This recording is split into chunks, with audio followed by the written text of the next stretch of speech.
living standards in the Western world have increased more during the past 200 years than they did during the 200,000 years before that, actually.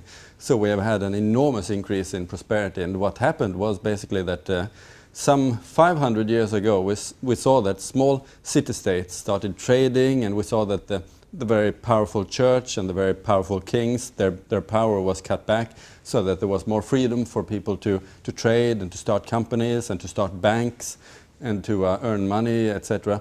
All those things that build prosperity, and that intensified during the past 200 years, so that we saw that those freedoms for the entrepreneur to pursue an idea or to start a company, to start trading, that is to create something from basically nothing, to start making products that might be useful for consumers.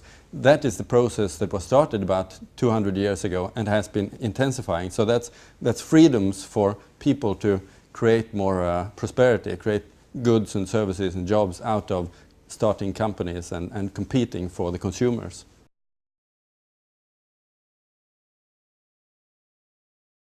There's always a need to reform because no country is ever perfect, so every country can always improve.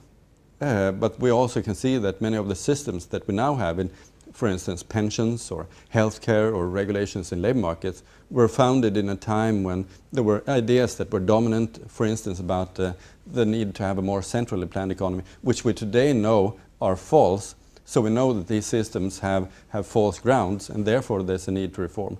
And we can also see that there's another need for reform when you can see that one country tries something and becomes very successful. Perhaps you want to learn.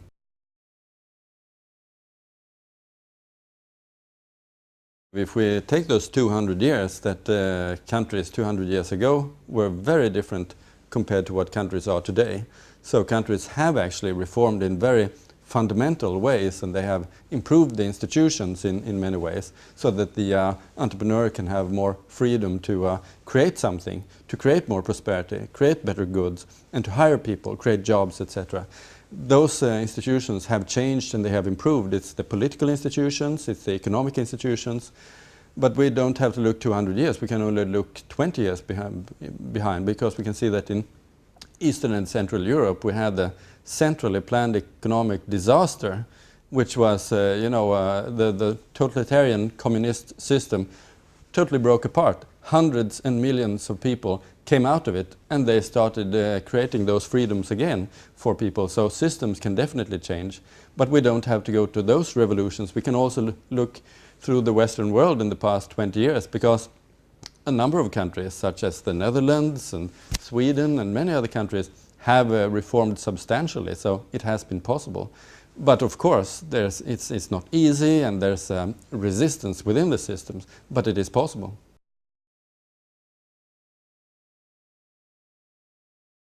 I think, first of all, we can see that there have been universal paradigm shifts. You can take 1789 as an example, the French Revolution, which changed the view about what is a man, what is a person, what is his or her rights and fundamental freedoms. That changed the views in France and spreading throughout the world. 1989 also changed many ideas about this, because the only alternative to the free economy and the free society, that is centrally planned communism, completely collapsed. So now we can see that the former communist countries, such as Russia, is now one of the most capitalist. We can see that China still has communist rule to its name, but its economy is very much capitalist. So that is an idea which went victorious out of 1989, which was indeed a paradigm shift. But one shall not underestimate that these ideas might come from one single place. 1789 came in France. 1989, well, might say that it came in Berlin when the wall came down, etc. So these things might happen locally, but they might have an international effect.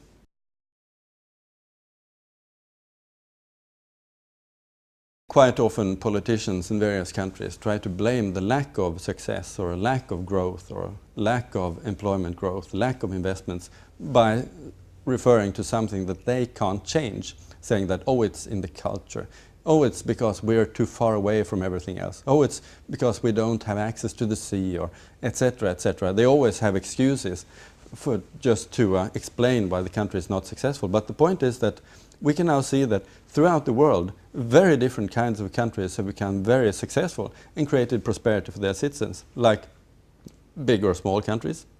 We have big and small countries very successful. We have countries of very different religions that have been very successful. We have countries with or without access to the sea that have been very successful. So my conclusion is these are factors that will definitely be important, but they're not decisive. The decisive factor is the policy from the government.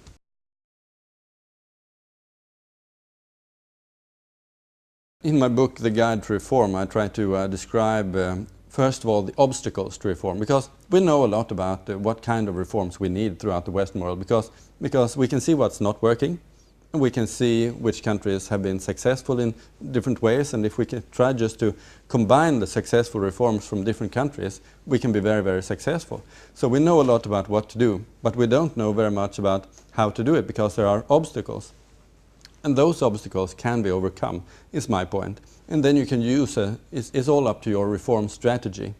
So it's a matter of, well, how you do it, basically. And I think that there are a few lessons about how to do it. You should do it quite quickly after an election. You should do substantial reforms rather than small reforms. You should try to make comprehensive packages rather than a limited thing. You should do a big thing. You should also well, I think one thing is also that you don't have to have consensus. You don't have to agree with your opposition party. It's just go for it, because the opposition might complain, but they won't roll it back afterwards. That's one conclusion of reforms, is that the reforms are usually not rolled back. So there are a number of things that you can do in your strategic setting so that you can overcome the obstacles to reform.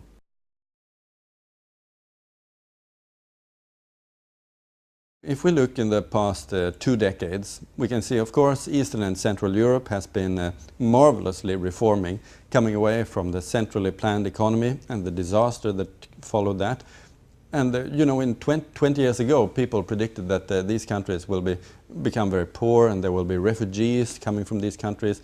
What happened? They reformed substantially. They introduced a market economy. They took away the centrally planned economy and became very successful. They have had extremely high growth rates in those countries. So those are very good examples of reform. But we can also look at Western Europe. You can see at in the Netherlands, I think, for example, you have done a very impressive healthcare reform, giving the power to patients and competition between providers, etc.